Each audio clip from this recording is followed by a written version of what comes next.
Hi, in this tutorial I'm going to show you how to create pivot table from multiple worksheets using the Power Pivot. This is two worksheets and they are related to each other. This is about the customer information, it's about the company name, a contract title, address, city, region, and so on. And the next sheet is about the order information. It's the order ID, about the customer ID, employee ID, and order date, shipment date, then the expense of shipment, the ship name and ship address. This is all the information related to the shipment of the product from the manufacturer to the customer. I want to create a pivot table based on these two worksheets.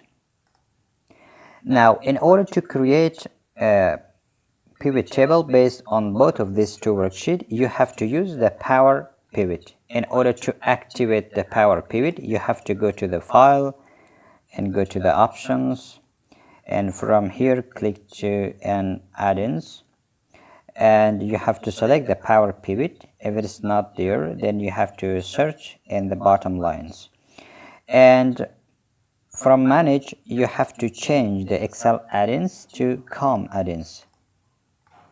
Then here you have to check the Microsoft Power Pivot for Excel, and this tutorial is already activated. In your case, if it is not activated, you have to check it. As you can see, the Power Pivot is activated here. In your file, if it's not activated, you can close and reopen it.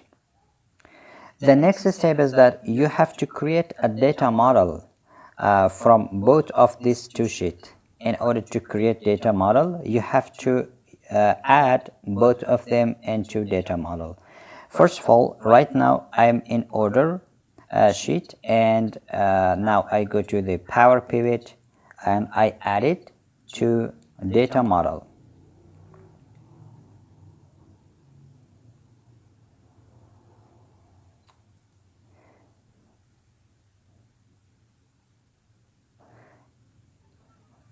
The order info has been added. Again, I have to go to the main Excel file and I have to add the customer info into the data model.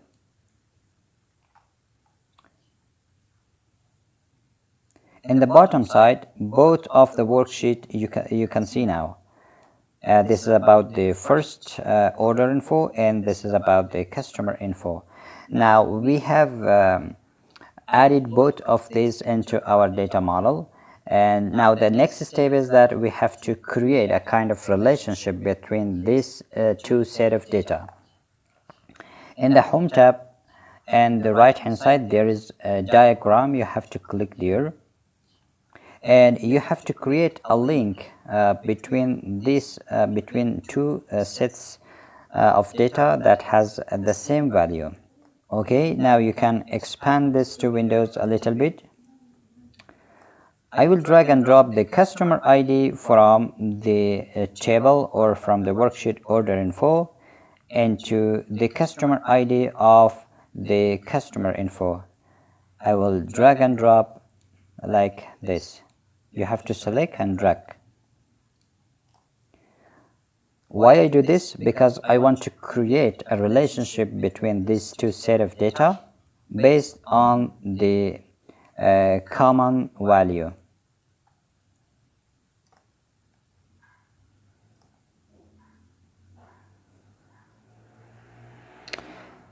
The relationship is created. Now you can close, then go to the Manage.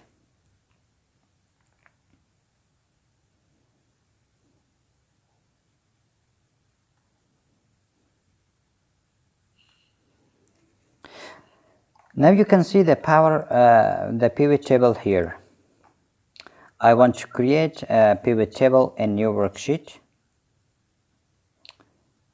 Both of these sheets are displayed here. From the order info, I will drag and drop the freight because it's a number in the values. I want to change the sum of right into the average of right, and I want to decrease the number of decimal places into 1.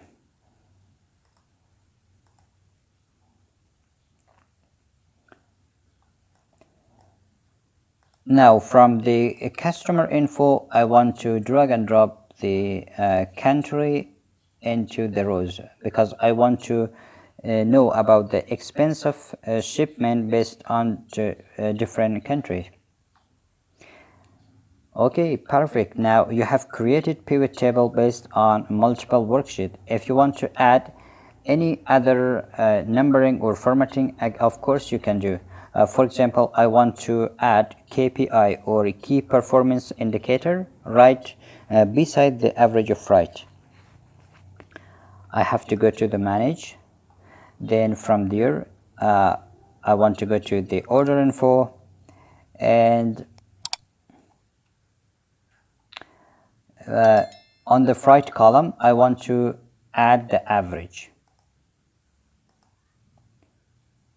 Now the formula will be displayed here. It means that the formula has been added here. In order to bring changes, you can right click here and create KPI, key performance indicator.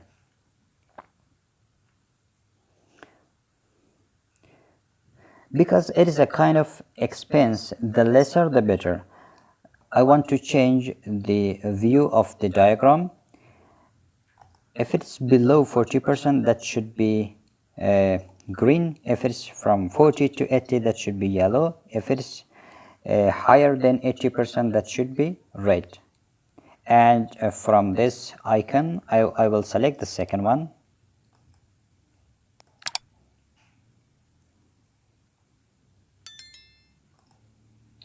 And you have to change the measures to absolute value. Again, you can close the power pivot.